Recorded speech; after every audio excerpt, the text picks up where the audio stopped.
Estamos chegando com mais um Mulheres no Ar. Eu sou Cláudia Machado. Fica comigo. Essa semana está imperdível.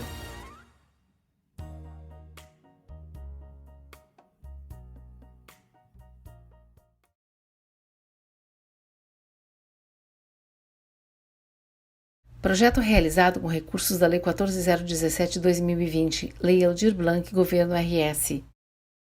Essa é uma websérie que traz histórias reais sobre violência doméstica e de gênero, antes e durante a pandemia. Assista, curta, compartilhe e contribua por um mundo mais justo, com mais respeito e dignidade para todas e todos. Para ajuda, procure os coletivos Justiceiras, WhatsApp 11 99 639 1212, www.mapadoacolhimento.org, femininoplural.org.br, WhatsApp 51 99 537 5459. Sim, precisamos falar sobre isso. Realização e produção: Companhia de Solos Bem Acompanhados, Filmes de Junho Produtora. Assessoria Jurídica: Gabriela Souza, Advocacia para Mulheres. Criação e direção: Débora Finocchiaro, Luiz Alberto Cassol.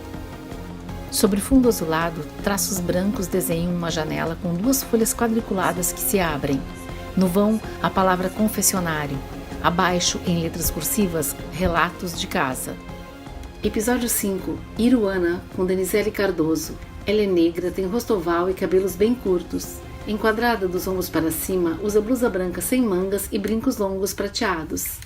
Olá para vocês, eu sou a Iruana, eu sou empresária e vim aqui colaborar com esse movimento, que é a campanha do confessionário, para encorajar outras mulheres também, né, a contarem os seus relatos de violência dentro de casa que sofreram.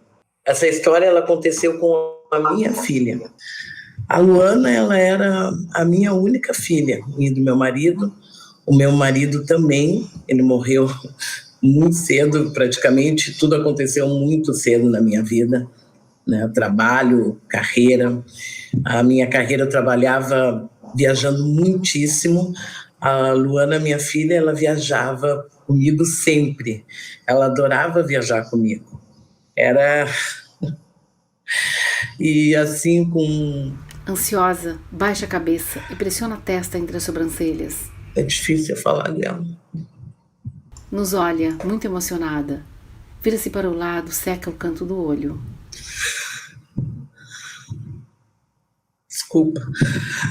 Mas enfim, né, encorajar. A Luana, ela gostava de viajar comigo desde pequena. Desde pequena, assim. Então a Luana tinha 7, 8 anos, ela já estava falando inglês, né? Eu viajava muito para países que falavam a língua inglesa, né? Trabalhava numa empresa multinacional, nunca quis sair do Brasil, não quis sair do Brasil também por questões ativistas, porque eu sempre achei importante que quanto mais negros vissem, né, pessoas negras, né, que as crianças pudessem ver pessoas negras bem-sucedidas na vida, já seria um grande ganho nesse país, né, que é um país que a gente vê resquícios escravocratas em muitas instâncias. A Luana também, quando ela tinha uns 17 para 18 anos, ela já estava falando 3 línguas, né? E por causa disso ela sempre quis fazer turismo.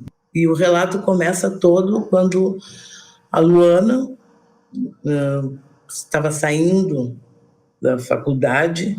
A Luana conheceu esse rapaz, que ele era um paramédico, ele trabalhava, né, num hospital de pronto-socorro aqui da nossa cidade. E imagem no computador alterna com tela cheia. Conheceu um rapaz assim, ele era muito atencioso para mim, tanto comigo, ele tinha uma educação maravilhosa, gostava muito de crianças, tanto que eu achei que... Ao fundo, paredes brancas com quadros e prateleiras. Quando eles casassem, logo eles teriam sei lá, uns 2 filhos direto. Nós brincávamos em casa, logo vão ser gêmeos. O Hélio, ele era um homem branco. É ainda, né? Ele vive. Eu tinha uma filha. Ele vive ainda. Um homem branco, nunca fiz objeções quanto a isso. Eu também tive relações interraciais.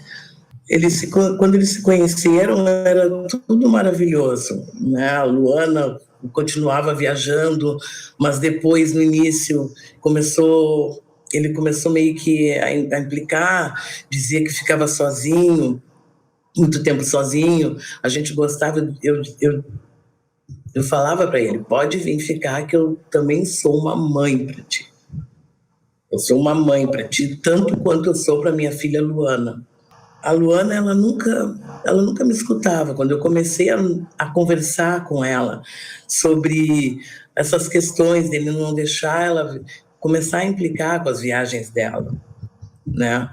Eu achava, porque a Luana, ela foi criada para a vida. Eu acho que qualquer mãe, qualquer pai, né, nós criamos os filhos para a vida. E tudo começou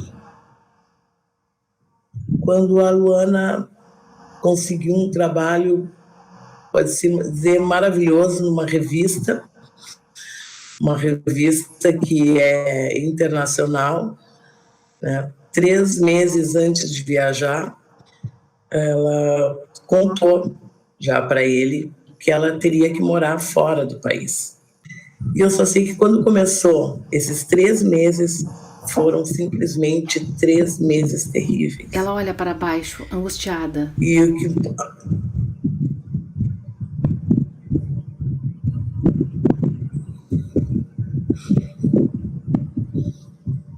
chegou no ponto que eu tive que dizer para a Luana, se separa, Luana, se separa. A Luana descobriu que ele tinha conseguido, eu não sei, um programa, um aplicativo que ele tinha colocado no celular dela para ouvir todas as conversas da Luana, para saber onde a Luana estava. E mesmo ela sabendo disso, ela continuou com ele. Eu dizendo, Luana, mas o que a gente vai fazer? Perdeu aquele brilho de fazer o que ela mais gostava, viajar era tudo para ela. Não tinha uma viagem que a minha filha, um pacote de viagem que minha filha não vendesse. De tanto que ela gostava. A minha filha passou 3 meses chorando pelo canto. E o que a gente faz? Por uma questão do que, sei lá, o que não é o grau. O cargo que a gente ocupa numa empresa, na sociedade, o que a gente representa. E sem querer, nós mulheres, que eu fui me dando conta, a gente acaba criando uma grande rede de omissão. É uma grande rede de omissão, para não prejudicar ninguém, para não prejudicar o emprego desse rapaz, e esse rapaz agora para mim. A gente acaba criando uma grande rede de omissão. A Luana dizia que estava tudo bem. Um dia, a Luana me chegou aqui, faltava 1 mês e meio para ela viajar. Os lábios tremem, ela quase chora. Ela me chegou aqui com o cabelo cortado. A Luana tinha um cabelo crespo, ondulado, lindo. Ela me chegou aqui com um cabelo curto, menor que o meu. Tinha uns buracos na cabeça. Ela disse que tinha sido de... Ela falou, porque é do estado de nervos, por causa do trabalho, que tinha começado a cair e ficar uns buracos na cabeça. Ele pegou o bombril, aquela brincadeira do bombril, encheu o bombril de fogo e brincou com a Luana, olha. Não pegou muito, mas queimou o cabelo dela aqui, pegou um pedaço Senão a gente teria notado a brutalidade que foi, mas do jeito que ficou, ela teve que acabar cortando todo o cabelo. Todo o cabelo. Todo o desespero que ela passou, porque ele não queria que ela fosse viajar. Não queria que ela morasse em outro lugar. Aí, agora faltando, eu acho que... Fecha os olhos, aperta os lábios.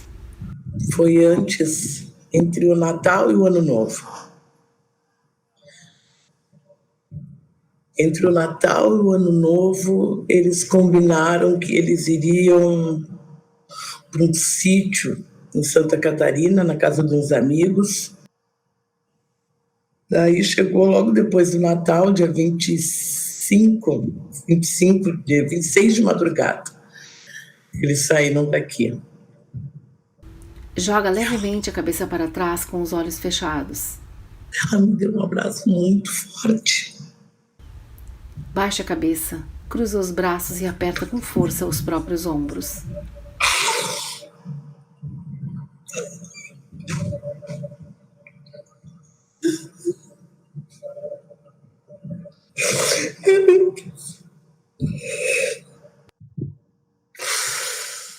Minha única filha. Minha única filha. Ela me deu um abraço muito forte. A gente se abraçava assim. O cara paramédico, o cara que trabalha salvando vidas, tu nunca mesmo o cara salva.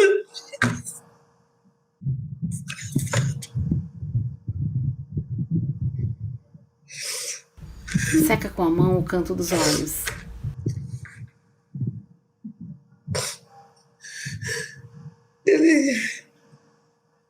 Aí foi. Eu só me lembro que chegou dia 30, eu fiquei... Já comecei a ficar preocupada, porque daí eu não queria ser a mãe chata que fica ligando. Aí 31 também chegou. Desculpa, 30. Nervosa. Passa a mão na testa. Final do dia 30 já era umas 9 horas da tarde, nada. Nada. 9 da noite. Eu liguei, comecei a ligar para as amigas dela, comecei a ligar para os amigos dele também. Liguei para os amigos dele. Já tinha uma amiga da Luana lá comigo, dizendo: tia, tentei de tudo, a gente não está achando mesmo. De repente resolveram esticar alguma coisa assim. Não, Betinha, eu estou sentindo alguma coisa, é outra coisa. Eu me toquei, foi essa amiga Betinha, a Betinha foi dirigindo, que eu estava nervosa. Eu me toquei para essa cidade e continuei procurando no celular. Eu consegui uma pista, eu acho que é a Luana. Luana, tu tá louca, não sei o que, isso aqui acontece muito. Imagina, é uma zona rural, muito pobre, não sei o que, vamos para lá. A gente veio aqui para fazer isso. Eu cheguei lá, vi, conversei com umas pessoas, tinha uma senhora muito simpática até, uma senhora incrível, ela disse que tinha vindo da Armênia, coisa assim, e aí cheguei, contaram onde era mais ou menos, que tinham ficado a barraca, eu fui subindo, isso era o cuidado, né, esse cuidado, imagina se a minha filha tá lá. Eu fui indo, a Betinha meio junto, toda medrosa, mas quem é mãe não tem medo. Quem é mãe tem coragem. Quem é mãe não tem medo mais. Depois que eu fui mãe, eu perdi todo e qualquer medo que eu tinha na vida. A gente chamou a polícia e tudo na cidade parou.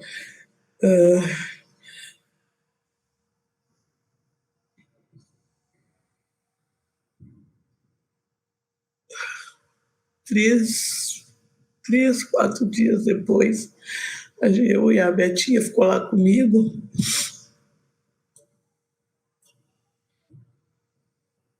Chegou uma policial fardada, com ela tinha mais uma outra moça, assim, moça bem bonita. Eu já pensei, eu já sabia a notícia que eles iam me dar.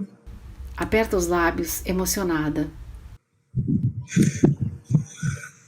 Eu enterrei uma filha mutilada.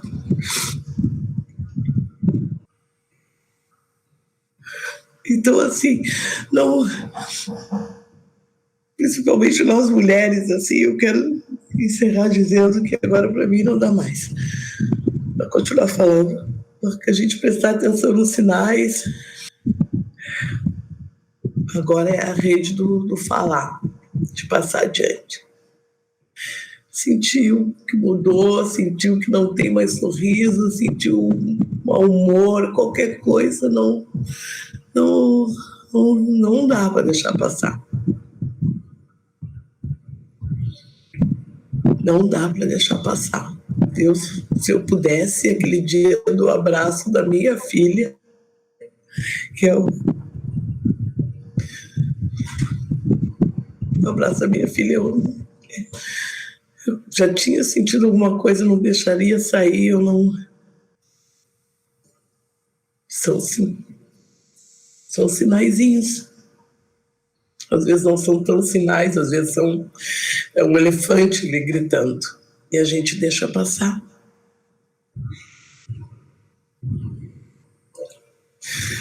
Respira fundo, baixa a cabeça. É isso. Nos olha com tristeza. A tela escurece. Logo, confessionário Relatos de Casa. Gabriela Souza, Advocacia para Mulheres. Feminicídio é um crime de gênero.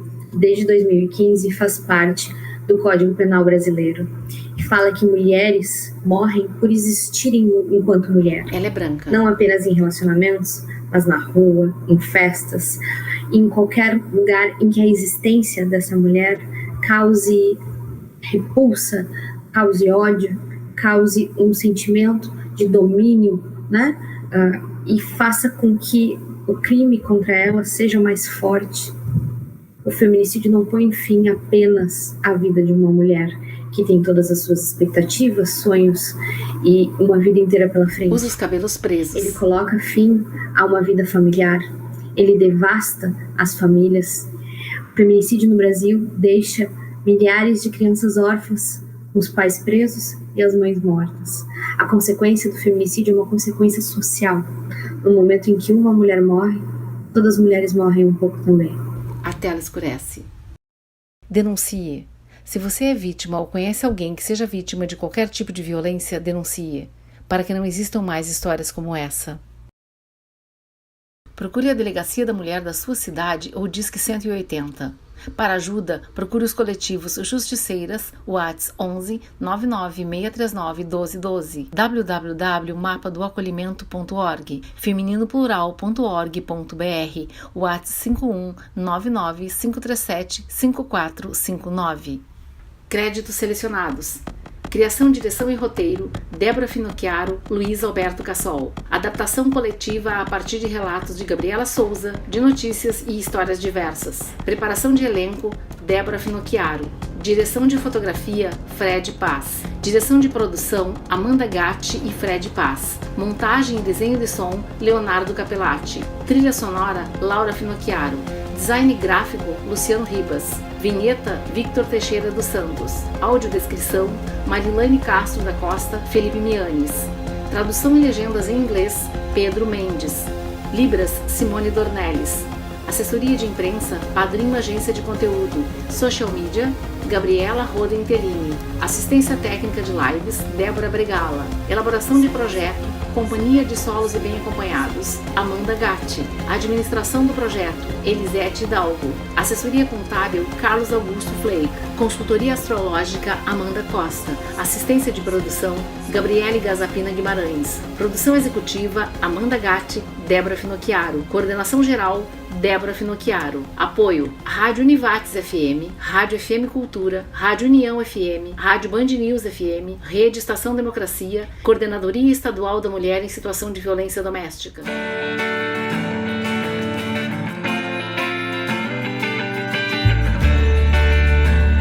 Você curte teatro? Então vem conhecer o Via Expressa Coletivo Teatral, grupo de treinamento da presença cênica com o ator Carlos Simeone, do Lume Teatro da Unicamp. Surgido em 2018, o coletivo promove oficinas e cursos para atrizes e atores com experiência profissional ou não, seguindo a técnica de treinamento da utilização do corpo e da voz como principais instrumentos de expressão teatral. Quer conhecer nosso trabalho? Visite nosso site www.viaexpressacoletivoteatral.com e compartilhe nossos desafios e sonhos.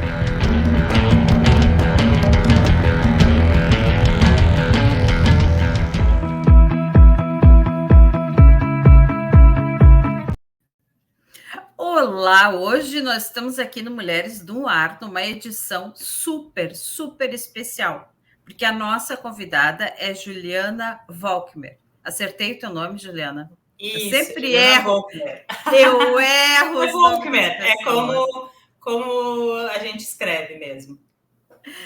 E aí, minha querida, muito obrigada por estar aqui com a gente, estou super feliz. E eu não sei se eu cheguei a te falar, mas esse é o teu momento Cleópatra. Então, vou tocar a vinheta. Olha só.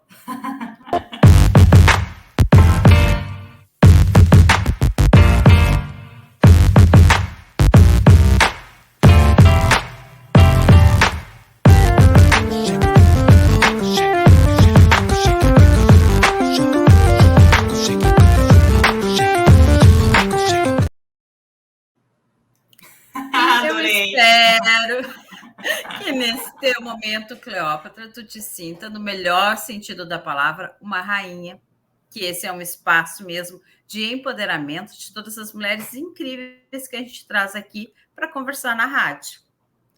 Bom, a primeira pergunta que eu faço é: quem é Juliana Volkmer? Por ela mesma, nos conta aí. Bom, primeiro eu queria te agradecer o convite, é uma honra, a gente se acompanha muito pelas redes, né? Então é realmente um prazer estar aqui conversando contigo. Essa eu acho que é uma pergunta existencialista um pouco difícil, né? Até porque a gente, como mulher, é tanta coisa, né? O meu último título aí, e um dos mais pesos pesados, é o título de mãe, né? Então, eu sou professora, sou atriz, sou pesquisadora em artes cênicas, sou historiadora, sou produtora cultural, trabalhando com teatro. O que vier, a gente aprende a abraçar e se desdobrar e dar conta. Isso, eu trouxe aqui um pequeno resuminho para quem não conhece tão bem a Juliana, que ela nasceu em Porto Alegre, em 1983. Como ela já disse, ela é atriz, historiadora, professora, pesquisadora e agora lindamente mãe. Ela é mestre e doutora pelo Programa de Pós-Graduação em Artes Cênicas da Universidade Federal do Rio Grande do Sul, a URGS, e egressa da Faculdade de História da URGS. Desenvolve pesquisas com história oral e temas relacionados ao teatro gaúcho, ensino de teatro e história das mulheres. Adorei tudo aqui, vou também falar os prêmios. Nos palcos, ganhou os prêmios. O prêmio Tibiquera de Melhor Atriz Coadjuvante, em 2017, com o espetáculo Mirabolante Rei das Tretas. No cinema, ela atua em filmes como Legalidade, em 2019, Disforia, 2019 e Coexistência, 2023. Idealizadora do canal História do Teatro. É apaixonada pela memória da cena local e dedica-se ao seu registro. Olha, Parabéns, adorei tudo, mas eu gostaria de começar, que tu contasse primeiro como que surgiu esse teu desejo de trabalhar com teatro e como que foi a tua experiência lá no Departamento de Arte Dramática, conhecido como DAD, aqui de Porto Alegre. Então, eu nunca tinha me imaginado como atriz ou trabalhando com teatro. Meu sonho desde adolescente era ser professora de história, e foi isso que eu fui fazer quando eu entrei na vida adulta, faculdade de História na URGS. E foi na faculdade de História que eu me deparei com a obra do dramaturgo alemão Bertolt Brecht.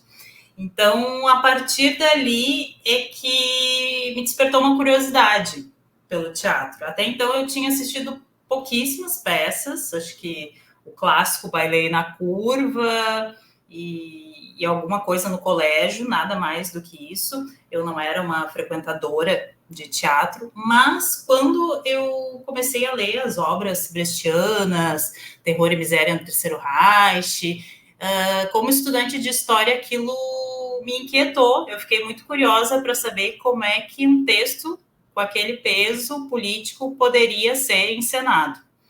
Então, eu fui atrás de um projeto na época, que era no Solar dos Câmara, que era terças teatrais. Isso faz tempo, início dos anos 2000.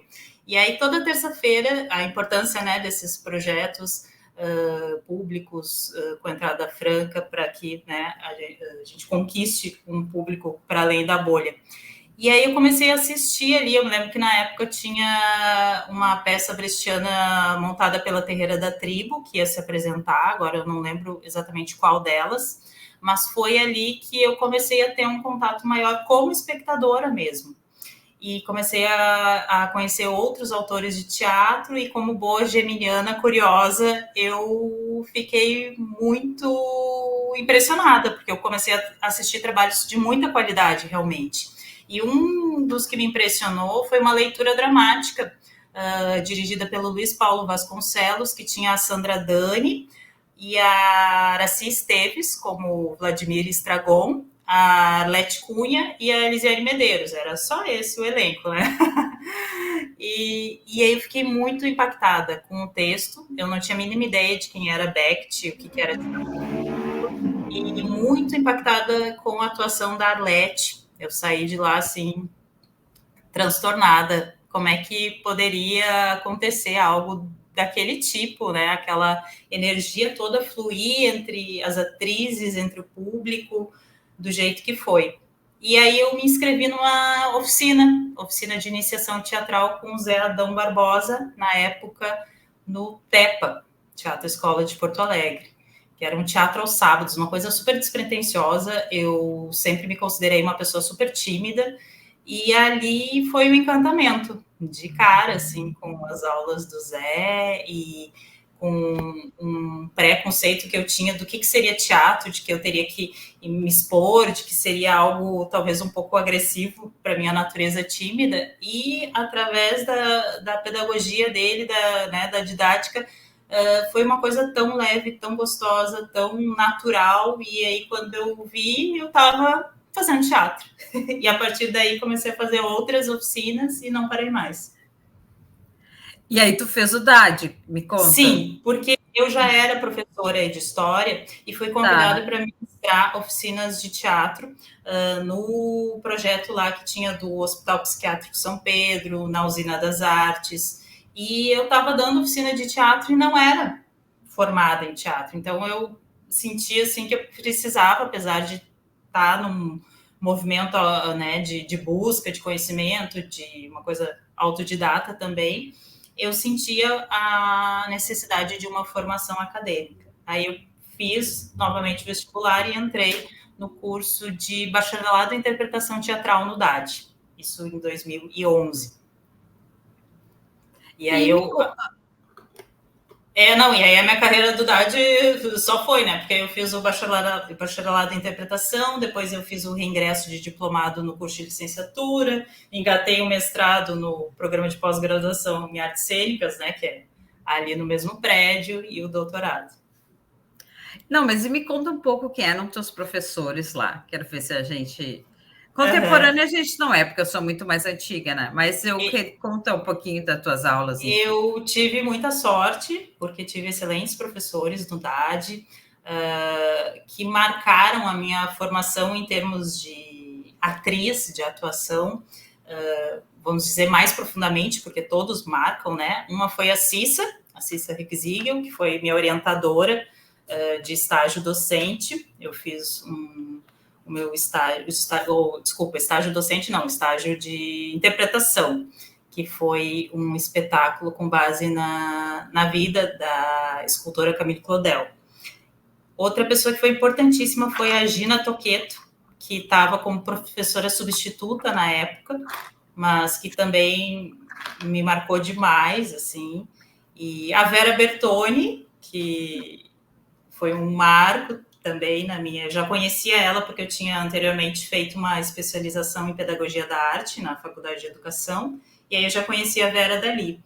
Mas foi no DAD que a gente estreitou a relação e a amizade, tanto que depois ela foi minha orientadora de TCC, foi minha orientadora de mestrado, minha orientadora de doutorado, orientadora da vida.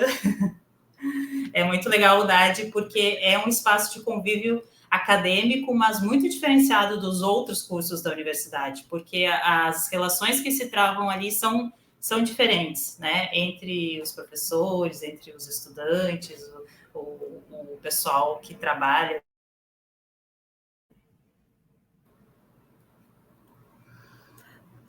Uma coisa, então, a gente já tem em comum, que eu também fiz o meu trabalho final sobre a Camille Claudel. Sério? Sim. Olha só! Lá na década de 90, né? Que maravilha, Cláudia! E a minha orientadora foi a Maria Lúcia Raimundo. Tu estava mal de orientadora, então. Eu concordo totalmente contigo. O DAD, ele é uma experiência, claro, talvez as outras universidades, os outros cursos também, mas como a gente não fez os outros cursos, mas no DAD é uma experiência isso, daquela vida acadêmica ali, formal, dos estudos, enfim, mas também de uma formação humana, né? Uhum. Uma formação ética. Então, isso assim, tipo assim, meus amigos do DAD, são amigos até hoje, né? Os professores se tornam, né, teus amigos, enfim. Sim. Então, e eu sei que tu fez a Camille Claudel, porque eu acho que eu vi um fragmento de um vídeo lindíssimo que é sobre. Eu acho que rola aí nas redes, isso eu já tinha visto, eu já tinha achado lindo. Desde aquela época eu já pensava, né? E olha só, se eu soubesse naquela época que já tinha tido uma aluna lá nos anos 90 que tinha feito, certamente eu teria te procurado para a gente trocar uma ideia. E foi muito bacana que eu fiz com a Lúcia sim, claro, sempre aquela emoção, como foi para ti também, eu vi o teu trabalho, era lindíssimo, né? Mas eu também chamava a Graça Nunes. E a Graça Nunes, digamos assim, ela ia secretamente lá olhar a cena. Ai, olha, era demais. Porque ela sempre, né, assim, a tua orientadora é a Maria Lúcia Raimundo, mas eu também queria que a Graça, então eu concordo contigo com relação ao DAD isso, né? Que a gente tem, os laços são para além, né, daquela formalidade das aulas, enfim. Eu lembro que na época a Cissa me levava em horário fora da aula ali para o espaço do UTA para a gente ensaiar, uma coisa que eu acho que em outros cursos é totalmente impensável, que o professor vá além da sua carga horária, num espaço que é do seu grupo, levar um aluno para que, né, ele aprofunde a sua pesquisa. Então foi algo bem especial, assim, foi realmente um momento de bastante aprendizado. E também tu citou aqui, né? Vamos fazer aqui um momento homenagem a Arlete Cunha, né? Que eu sempre brinco com a Arlete, assim, que eu me interessei por teatro quando eu assisti Hostal, também, lá na década de 90, com a Arlete. Uhum. E ela é uma pessoa para além da atriz, né?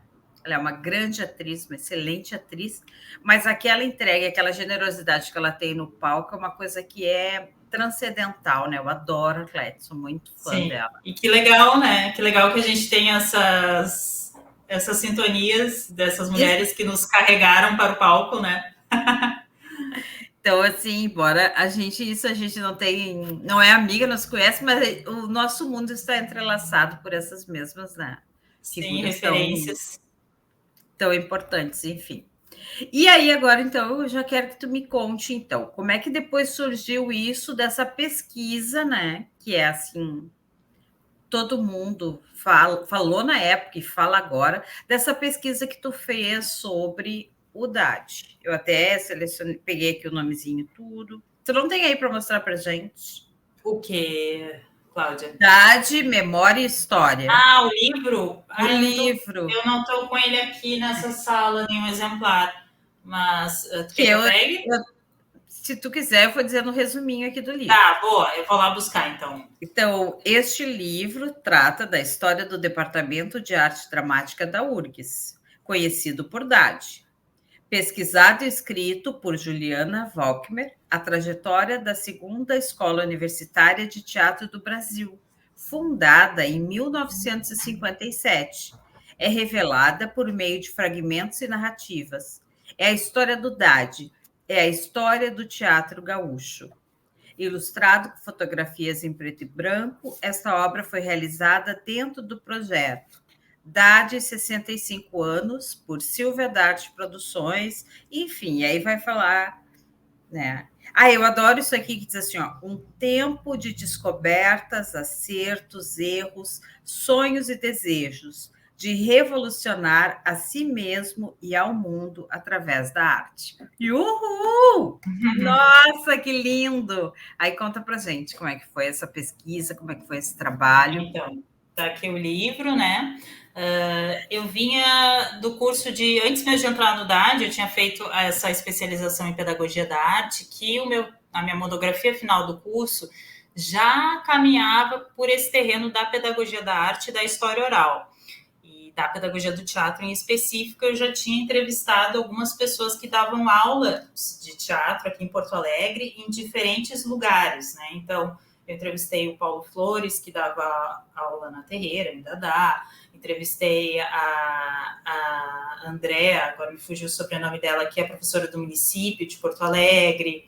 Entrevistei a Desirê Pessoa do Nelic. Entrevistei pessoas que trabalham com aulas de teatro em diferentes locais, para tecer um pouco, né, a história desse ensino de teatro aqui em Porto Alegre. E depois, quando surgiu o mestrado e eu tinha que me dedicar a uma pesquisa, eu percebi que, como aluna do DAD, a gente tinha pouquíssimos registros mais formalizados com a história do departamento, que estava muito no boca a boca, principalmente dos professores e professores já aposentados, como a Graça Nunes. Essas pessoas aqui detinham essa história com muita legitimidade, porque foram os protagonistas, muitas dessas pessoas, né, foram.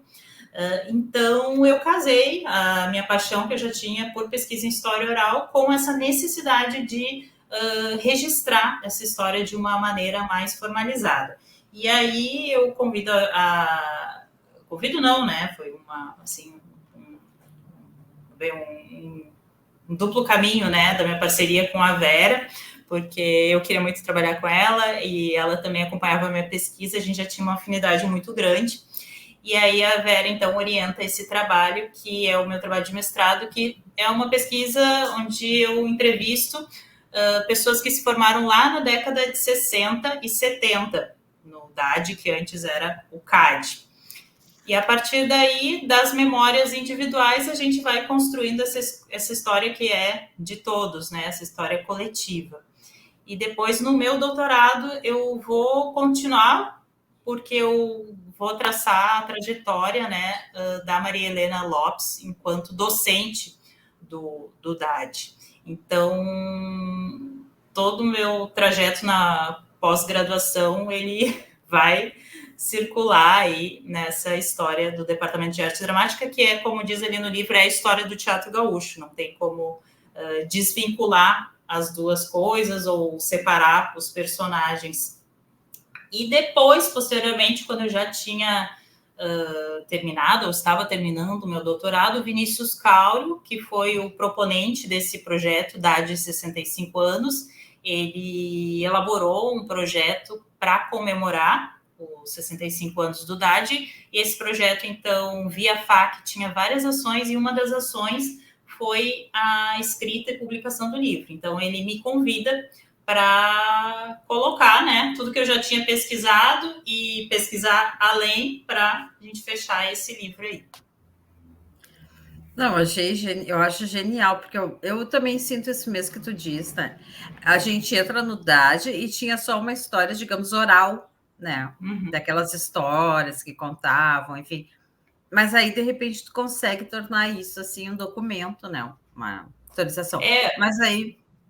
Foi um desafio muito grande, porque é muita história, e são muitas coisas importantes e que mereciam estar no livro, mas história é um recorte, é sempre um recorte, é sempre a partir do olhar daquela pessoa que está ali debruçada sobre o assunto, escolhendo, né, esses fatos. Então, foi uma grande responsabilidade, porque o livro, enfim, tem os seus limites financeiros, de páginas, né? Então, a gente, enfim, tem que fazer escolhas, né? Mas eu fiquei bem feliz com o resultado de a gente ter, pelo menos, né, algo palpável, porque as pessoas, elas estão aí e daqui a pouco não estão mais para contar as suas histórias, o que viver. E já que tu citou, e eu também fiz aula com a Maria Helena Lopes, né? Que eu sou de uma outra geração. Eu gostaria que tu contasse um pouco para quem está nos ouvindo aí, quem é Maria Helena Lopes, né? Além de professora do DAD, enfim. Pois é, eu não tive a sorte de ser aluna da Maria Helena Lopes. Quando eu entrei no DAD, eu ouvia falar dela já como um mito, tanto que eu achei que ela nem estivesse viva, porque era Maria Helena Lopes, né? Todo mundo fica até uma áurea assim quando alguém fala dela. E aí, na época, o Luiz Acosta estava como iluminador do DAD, e eu fiquei muito amiga do Acosta, a gente conversava muito, e ele trabalhou durante muitos anos com a Maria Helena Lopes no seu grupo de teatro, que era o TEAR, que foi um marco não só na história do teatro gaúcho, mas um marco na história do teatro brasileiro. E o Acosta me contava histórias e mais histórias, e durante a minha pesquisa de mestrado, os alunos, ex-alunos dadianos que eu entrevistava, todos eles citavam Maria Helena como uma referência fundamental nas suas formações. E através do Acosta, eu consegui o contato dela. E aí eu falei com a Vera, minha orientadora, e disse assim, Vera, quem sabe eu entrevisto a Maria Helena? A Vera, Maria Helena não dá entrevista para ninguém, não, né? É muito difícil, enfim, não é bem assim. E eu vou tentar. Porque se não for agora, quando é que vai ser? Nem era o objetivo da minha pesquisa entrevistar professores do DAD. Eu queria entrevistar pessoas que tinham passado pela instituição como estudante. Mas fui atrás e isso é uma das páginas que eu acho mais bonitas, na verdade, da minha dissertação de mestrado, que eu narro o telefonema, porque eu fiquei ensaiando o que eu falaria para Maria Helena para que ela aceitasse o meu convite, aceitasse conversar comigo.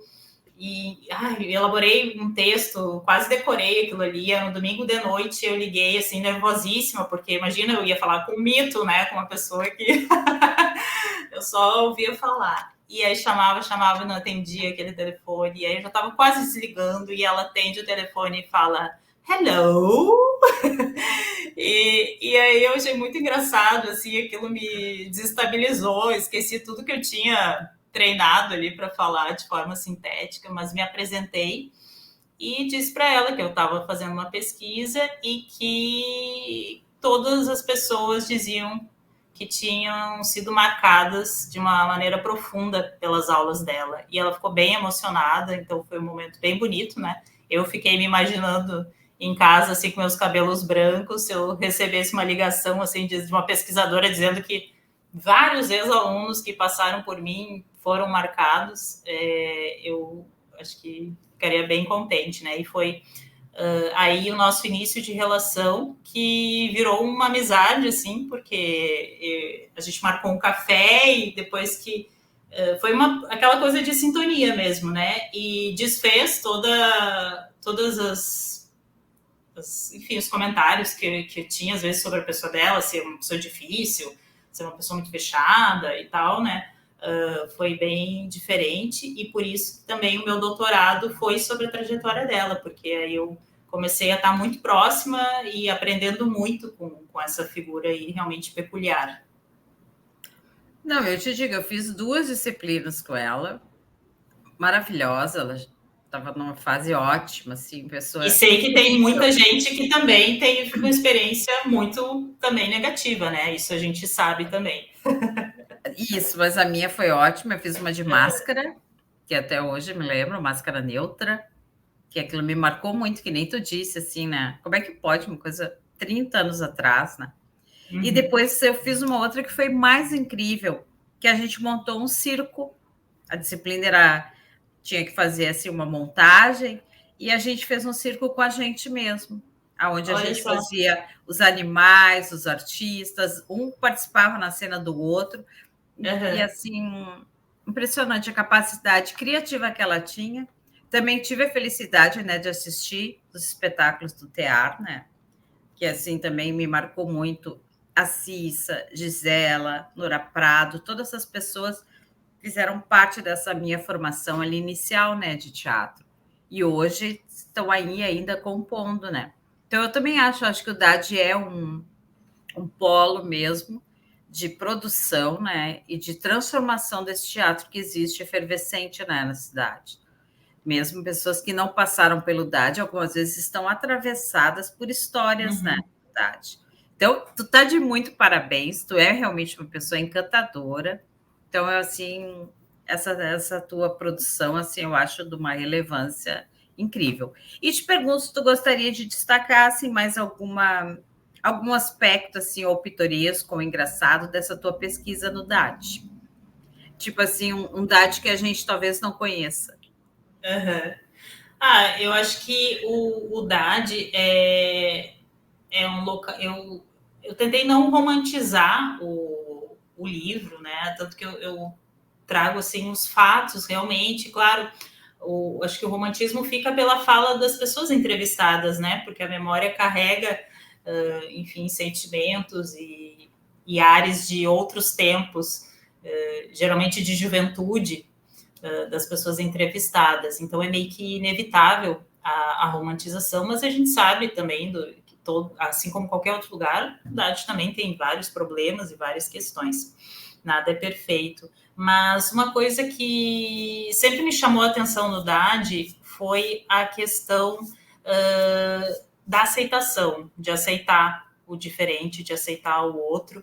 E isso hoje a gente ainda está na luta para conquistar, mas assim, a experiência que eu tenho, pelo menos, é ver o DAD como um território muito livre de preconceitos.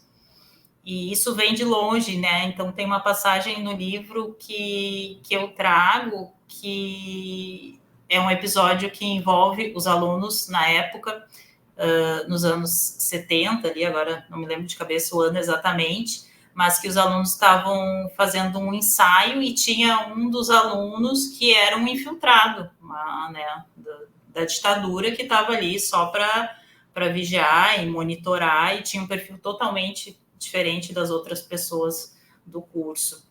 E esse cara vai, então, ofender uma visitante. A gente sabe que o DAD ele tem muitos agregados, né? Porque tem os alunos do DAD, mas aí tem os namorados, as namoradas, os primos, tios, amigos, que estão sempre circulando por ali, e teatro precisa de produção, né? Então, assim, bobeou, a pessoa já está ali dentro fazendo uma bilheteria, ajudando na luz, já está fazendo alguma coisa, né? A gente sabe que é realmente uma comunidade que se forma. E nesse episódio, a Magliane, que hoje é, né, reverenciada artista, pintora aqui de Porto Alegre, mulher negra, estava visitando o DAD, visitando alguns amigos, o Luiz Arthur Nunes, a Graça, aquela turminha ali que estava ensaiando, né? E esse cara ofendeu ela, né? E junto estava o Caio Fernando Abreu, que também entrou para a história e foi, durante algum tempo, filho do DAD, na época CAD. E ele reage imediatamente na defesa da Maglione, né? Ele reage violentamente, a gente não consegue pensar isso do Caio Fernando Abreu, né? Mas em defesa dela. Então, é um episódio de violência, mas ao mesmo tempo é bonito, né? A gente pensar que o Dade sempre foi esse território de não aceitar esse tipo de preconceito, esse tipo de discriminação. Então, eu acho que é uma das peculiaridades. É uma história que me marcou, assim, durante a pesquisa, ficar sabendo. E me conta, então, também. Agora vamos abrir essa parte atriz. Me conta, então, como que foi, assim, sei lá, teu primeiro espetáculo, o que tu já fez? O meu primeiro espetáculo, eu fiz vários espetáculos frutos de oficina, mas o que eu considero início, assim, vamos dizer, agora eu estou fazendo algo mais profissional, vamos dizer assim, foi fruto do DAD, foi um TPE, era uma disciplina da Cristiane Verlang, atuação 1, eu acho, ou 2, que a gente tinha que montar algo do Nelson Rodrigues, e a gente fez uma adaptação do Beijo no Asfalto, que se chamou Ósculo.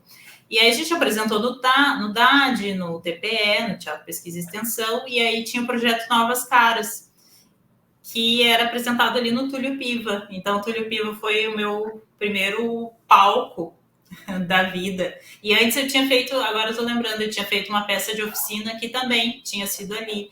Então, a importância agora da gente, né, tá tão no debate aí, a questão do Túlio Piva voltar ativa na cidade e não ter uma abertura para as artes cênicas. Então, é importante frisar isso, que foi o palco primeiro de muita gente, o palco que muita gente assistiu o teatro também, né? É um lugar que formou muito público historicamente. Então, me marcou esse teatro, esse espaço da cidade. Eu acredito. O que a gente está falando aqui agora, pessoal, é da... A gente conhecia o Teatro Túlio Piva como teatro de câmara, né? Que é o teatro na República, que teve, eu acho, por, sei lá, quase 20 anos fechado. E agora ele está retomando numa parceria público-privada, né? Com tudo que é de bom nessas parcerias públicos-privadas. E ele está sendo pensado mais especificamente para música, né? Exato. Isso, então abriu um edital, só para vocês entenderem o que a gente está falando, e não foi aberto espaço para ocupação dos espetáculos de artes cênicas, na verdade, né? Exato. Que ali poderia, por ali passou tranquilamente, né? Espetáculos de dança, espetáculos mais circense, performance, porque o teatro de câmara ele sempre teve um pouco de especial, que eu lembro da época que ali era um polo cultural, que ali, digamos, iam as coisas assim mais underground, sabe? As coisas mais inovadoras ali, as pessoas podiam se arriscar mais. Além de ser um teatro que é pequeno, ele tinha essa característica assim de trazer essas coisas mais inusitadas. Eu me lembro de muitas coisas que eu vi ali que depois a gente não viu se repetir na cidade, né? Que, ao contrário, por exemplo, já de um Teatro São Pedro, onde normalmente vão coisas mais consagradas, não desmerecendo em nada o mérito dos consagrados, mas ali sempre foi um lugar de experimentação. Tanto que abria até para essas pessoas, né, que estavam iniciando suas carreiras terem oportunidade de pisar, né? Eu considero, né, o Túlio Piva, o antigo Teatro de Câmara, como a gente chamava, um lugar bastante sagrado da cidade, né? Certamente. Aquele entorno cultural que ele está ali na República. Então, ele, enfim, ele tem todos esses aspectos. Sim. Eu espero que agora, com as manifestações dos artistas das artes cênicas, isso seja temporário, porque às vezes a iniciativa privada não tem essa visão de historicidade da cidade, né? Tomara que isso aconteça. A gente está na pressão para que realmente seja reconhecido, né? Esse histórico aí. Exatamente, eu acho que a gente tem que continuar pressionando isso e levar em consideração isso, todo esse aspecto histórico até que tu levantou agora, do que representa, né, o Teatro Túlio Piva. Porque o teatro ele nunca é só um espaço físico, ele é um espaço que está assim, atravessado, né, de todas essas significações para as pessoas da cidade e para a própria cidade, né? Então, acho Com bem certeza. importante isso que tu trouxe. E fico feliz que tu tenha começado ali, que é um lugar, né, tão importante para a gente, enfim. Agora tu perguntando, me veio, assim, essa lembrança. É bacana demais. Mas eu também quero falar um pouquinho desses teus prêmios aqui, de melhor atriz coadjuvante com o espetáculo O Mirabolante Rei das Tretas. O nome é incrível. Então, nudade, tudo na minha vida, quando a gente está falando de teatro, tem um germe ali nudade. A pessoa que eu estou fazendo trabalho, eu conheci nudade, foi a partir de um trabalho nudade, tudo assim. Então, quando eu estava no DAD, eu fiz as óperas, no projeto Ópera na URGS, que foi um projeto também super importante, que integrou o Instituto de Artes, vários cursos, o que é uma coisa raríssima na história do IA. Então, juntava alunos do teatro, da música, das artes visuais, até a da dança, que não faz parte do Instituto de Artes, mas através desse projeto a dança chegou perto também. E aí eu lembro que a gente apresentou no Teatro São Pedro, inclusive, em comemoração aos 80 anos do Instituto de Artes, acredito. E aí eu conheci o Jefferson Rachevski, que é um cara já bastante atuante no circo, e através de uma ópera que ele foi assistir, em função do DAD, e aí ficamos amigos, próximos, e eu admirava muito o trabalho dele de clown. Já tinha feito oficina de palhaço com ele, e aí ele me convida, então, para fazer esse espetáculo, que foi o primeiro e o único espetáculo voltado ao público infanto-juvenil que eu fiz. E eu tinha, assim, muita curiosidade, porque, tu sabe, né, a gente como atriz, a gente tem as nossas, vamos dizer, tendências, né, facilidades, e eu sempre me vi muito como uma atriz mais do drama, né, fazendo papéis mais sérios, coisas mais dramáticas mesmo, né? E aí, quando eu fui convidada para fazer um espetáculo para crianças, não é um espetáculo de palhaçaria, mas ele teve em todo o seu processo as técnicas do clown e tal, e foi com um grupo muito bacana que ele chamou para atuar. Era eu, a Lúcia Panitz, a Letícia Paranhos e o Denis Gosch.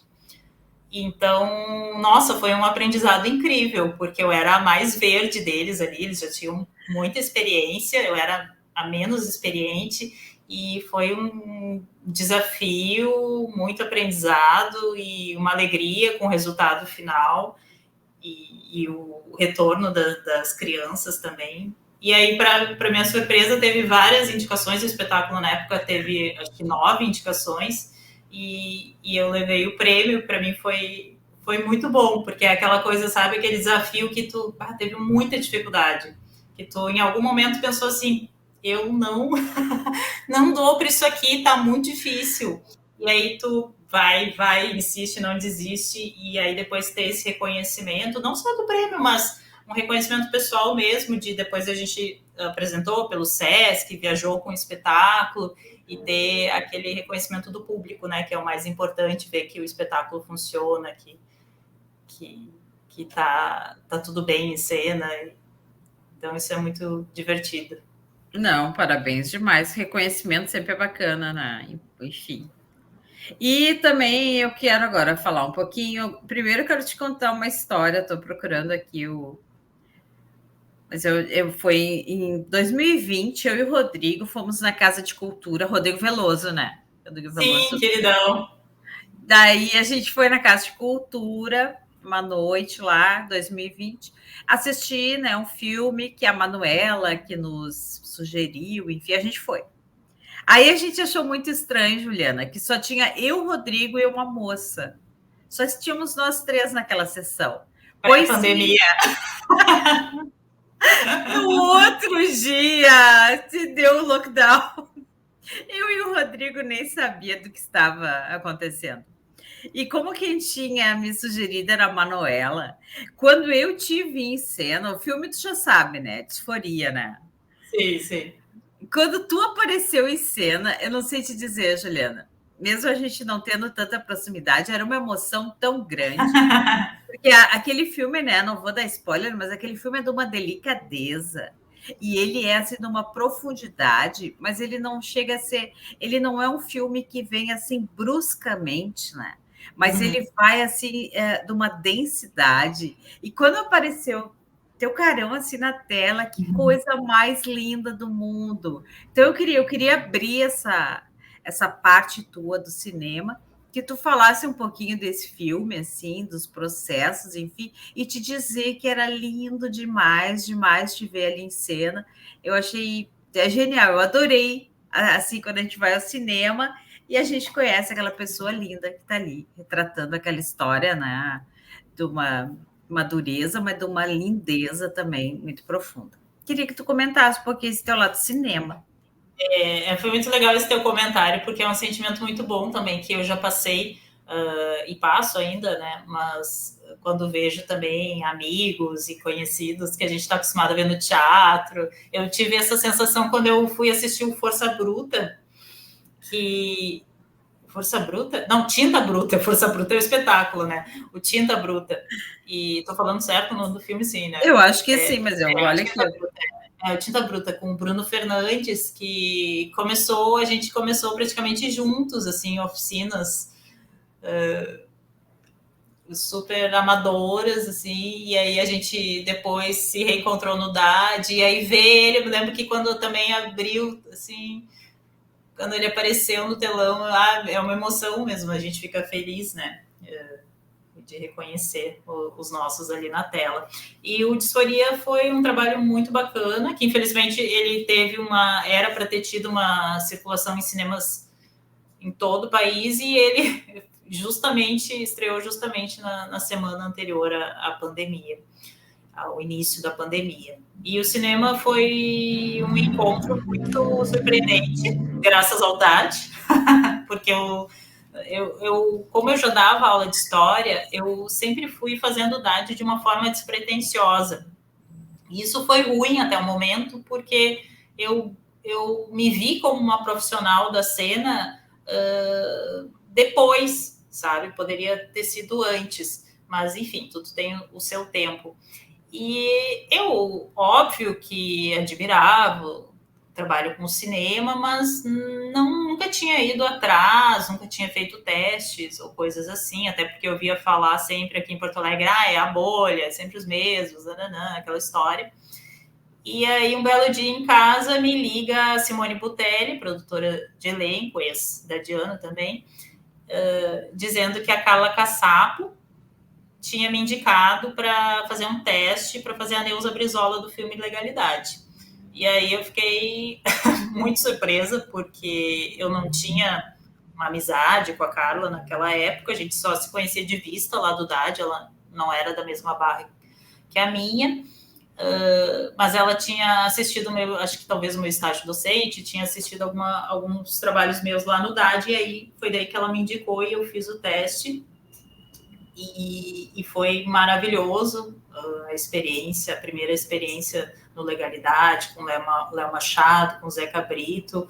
Eu acho que eu comecei da melhor forma, assim, com pessoas muito, muito especiais e com muito conhecimento para compartilhar. Foi, eu digo, uma sorte muito grande. E depois aí comecei a fazer outros trabalhos, e um deles foi o Disforia, que também foi um grande laboratório para mim, principalmente de estar trabalhando ao lado do Rafa Sig, que fazia o protagonista, pela experiência, né, que ele já tinha. Então foi realmente um trabalho bem profundo, como tu falou. Acho que bom que transpareceu na tela.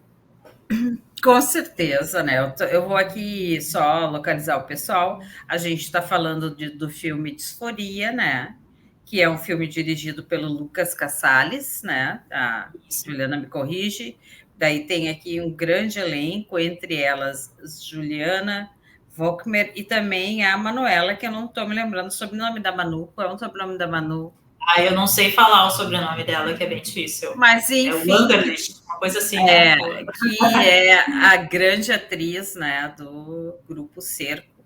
E ela que me disse, Claudinha, vai lá assistir o filme, né, que eu estou participando. Sim. E para mim foi uma surpresa, porque o filme é muito impactante. Eu estou lendo aqui, eles colocam até como filme de suspense e terror, mas é um filme muito denso, assim, que sabe, que a gente, não sei, a gente foi assim com o coração aberto, a gente ficou bem impactado e bem felizes, eu e o Rodrigo, de assistir, né, vocês duas lindamente lá. Sim, então, a gente tinha feito uma oficina, acho que um pouco tempo antes, né? Uma das oficinas. Do Via Expressa, com o Simeone. Isso, exatamente. Acho que a gente Simeone, alguns... Carlos Simeone sempre lembra antes. De ti. Ele sempre pergunta pela Juliana. O Simeone, ele lembra as pessoas de nome.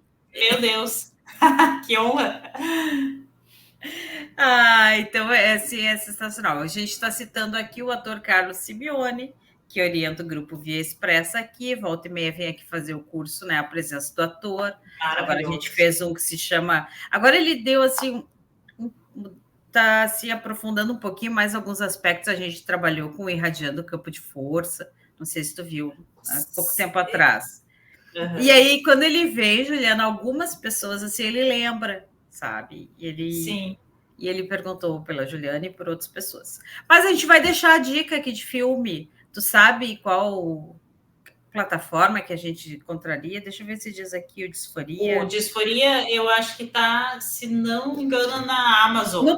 Exatamente, no Prime Video. Amazon Prime Video. Tu confirmou aí, porque às vezes muda, né? Eu sei que às vezes passa um tempo e já está em outra plataforma, então... Mas aí vocês vão correr atrás, pessoal, porque é uma história incrível. Depois de um tempo longe de sua profissão por conta de um trauma pessoal, o psicólogo Dário volta a atender seus pacientes. A primeira pessoa que entra em sua agenda é Sofia, uma misteriosa criança de 9 anos de idade que desperta seus sentimentos curiosos. E aí vai, pessoal, procura lá o filme, que é maravilhoso. A Juliana também citou aqui o Legalidade, também é um filme lindíssimo, né? Também vou procurar. E foi filmado aqui em Porto Alegre, né? Tanto Legalidade quanto o Disforia. E o que é legal é isso que tu falou, né? Que sai um pouco da bolha mesmo, né? Muito legal a gente ver as pessoas daqui, né? É muito, assim, emocionante, né? Então, a gente também está deixando a dica aqui de filme para você assistir a linda Juliana Volkmer, o filme de Zeca Brito com Cléo Pires. Isso tudo são os pequenos, né? Leonardo Machado, Fernando Alves, enfim. Não importa, você vai assistir o filme para assistir com a Juliana. Então, finalmente, né, chegou nas plataformas. Aqui está dizendo que está no Vivo Play e no Oi. Se não está, olha lá no Google e procura. E Legalidade, eu só queria dar assim, aqui, ó, em meio ao iminente golpe o golpe militar, uma misteriosa jornalista pode mudar os rumos do país. Procura lá para assistir. Olha só, Juliana, se não é o máximo, eu acho maravilhoso. Tudo esses filmes todos de cinema e tudo filmes lindos. Parabéns demais, Juliana. Acho Obrigada. Maravilhoso. Tá para estrear um filme que é Para a Mulher Fantasma, também, que a gente filmou em 2022, e não sei, estamos na expectativa aí de que logo seja finalizado e chegue nas telonas. E também é uma produção local. Exato. Que me diz de novo que eu vou procurar. Ele é uma direção de Thiago Wodarski. Ele inicialmente tinha o nome de Coexistência, né, que é com a participação também do Thiago Lacerda, da Marta Brito. É um filme que caminha também um pouco na linha do Disforia. Olha, viu que tu disse que tu és uma dramática? E falando em atriz dramática, me conta agora assim, um pouquinho, quais são as tuas inquietações hoje? Quais são os planos que tu tem para o futuro? Ou que projetos que estão em andamento? Me conta um pouquinho também do teu canal lá, História e Teatro. Como que tu dá conta de todo esse leque de coisas que tu faz? Sim, então, o canal tem agora vários vídeos lá e faz algum tempo já que eu não faço vídeos novos, porque realmente não dou conta de todas as coisas. Já inscrevi, inclusive, alguns projetos, né, para financiamento, para ter uma equipe, porque os vídeos lá eu faço tudo, né? Então, eu faço a produção, faço a pesquisa, faço a apresentação é algo, vamos dizer, amador, não pelo lado da pesquisa, mas pelo lado da produção, né? Que eu sonho e idealizo um dia ter uma equipe, ter alguém profissional mesmo para filmar, né? Para captar um som legal, para editar os vídeos de uma maneira profissional. Mas, enfim, é um conteúdo que eu me orgulho bastante e está acessível aí a qualquer pessoa interessada. Porque os tópicos para a história do teatro são infinitos, né? Então tem muita coisa por pesquisar. E eu, ano passado, reativei um projeto que eu já desenvolvi há alguns anos, de dar aulas de teatro, que é uma coisa que eu amo muito. Então, eu estou com a oficina Cena Aberta, que está com 2 turmas para começar agora no ano de 2024. No sábado agora a gente vai começar um módulo de montagem de espetáculo, para quem já tem alguma experiência ali na Casa de Cultura Mário Quintana. E dia 4 de abril a gente inicia um módulo para iniciantes, para quem realmente não tem ou teve muito pouco contato com a cena. Então, isso tem me motivado bastante. Em abril, eu vou participar, teve um edital do Instituto Goethe, chamado Edital Cultor, e eu ganhei com um projeto que é Brecht Pulsa Poesia, que consiste numa... É quase uma residência, assim, vamos dizer, né? Vão ser 4 dias de formação em cima dos poemas brechtianos e um último dia onde os artistas participantes vão mostrar performances em cima do que foi estudado. Então, logo vou estar divulgando aí esse projeto. Daí tu vai trabalhar toda a encenação, então, também. É uma montagem. Esse do Instituto Goethe são 4 dias. Esses são 4 dias de estudos, experimentos, né? E uma mostra aberta ao público. Ai, que máximo, que show! Está convidada. Tu sabe que eu te acompanho por tudo, mas não dou conta de ir a tudo, amiga. Mas adorei a ideia. Sim. E a gente estava falando aqui do canal que se chama História e Teatro, um canal voltado a artistas, estudantes e demais interessados justamente na história do teatro, que está lá no YouTube. Você encontra ele bem facinho, é só colocar ali na pesquisa do YouTube. Eu acompanho porque já assisti. Os teus vídeos, amiga, eles são simplesmente perfeitos. Toda vez que eu assisto os vídeos de Juliana, eu me pergunto, gente, como que ela consegue assim ter tanta excelência? É como mais e mesmo a gente até tinha pensado de fazer aqui, né, de vídeo, porque às vezes eu sei as pessoas têm umas vidas tão atribuladas, né? E aí, mas depois eu me disse assim, tu disse, eu vou querer fazer tão perfeito, porque realmente teus vídeos são perfeitos demais. Imagina, isso é generosidade da tua parte, mas a gente busca dar o melhor de si, né? Excelente. Então, queridos ouvintes, nós estamos hoje aqui recebendo essa multiartista, atriz de teatro, de cinema, escritora, pesquisadora, produtora de um material incrível audiovisual, concursos aí pela cidade, que é Juliana Valkmer. Nós estamos indo para os minutos finais. Nunca dá para fazer um recorte aqui de uma vida tão incrível, tão cheia de facetas e camadas, enfim. Eu gostaria, Juliana, que tu deixasse teu recado final, se é um convite, se é um recado para quem está começando no teatro agora. Eu gostaria que tu deixasse como que a gente acessa o teu livro, enfim. Então, começar pelo final, o livro está disponível no site da editora Libretos. Eu também tenho alguns exemplares, não são muitos, mas que a edição foi limitada.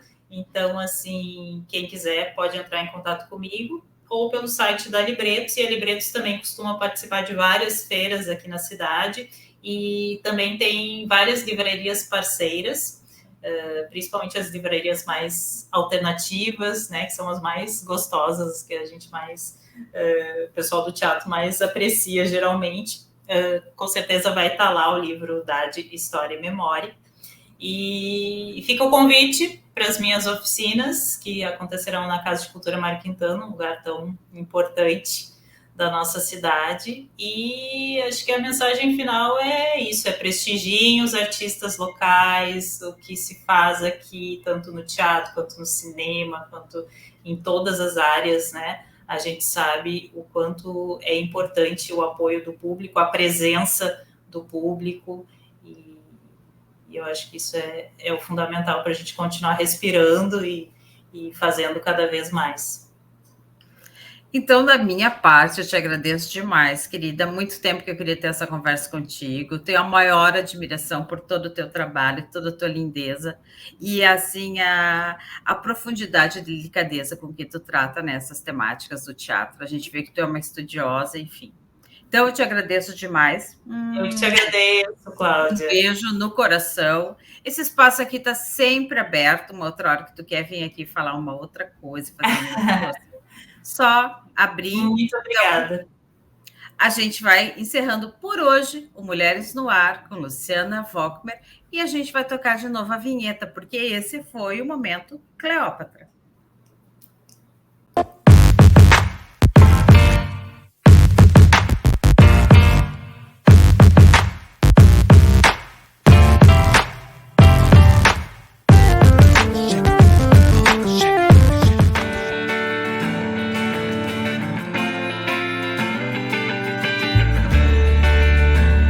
Você curte teatro? Então vem conhecer o Via Expressa Coletivo Teatral, grupo de treinamento da presença cênica com o ator Carlos Simeone, do Lume Teatro da Unicamp. Surgido em 2018, o coletivo promove oficinas e cursos para atrizes e atores com experiência profissional ou não, seguindo a técnica de treinamento da utilização do corpo e da voz como principais instrumentos de expressão teatral. Quer conhecer nosso trabalho? Visite nosso site www.viaexpressacoletivoteatral.com e compartilhe nossos desafios e sonhos.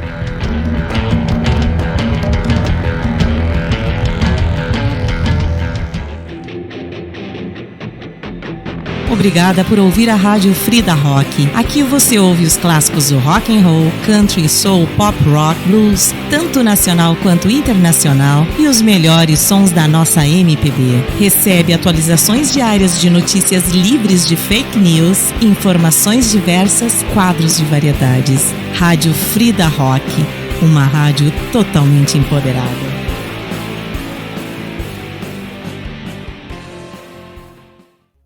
Queridos ouvintes, o destino une e separa as pessoas.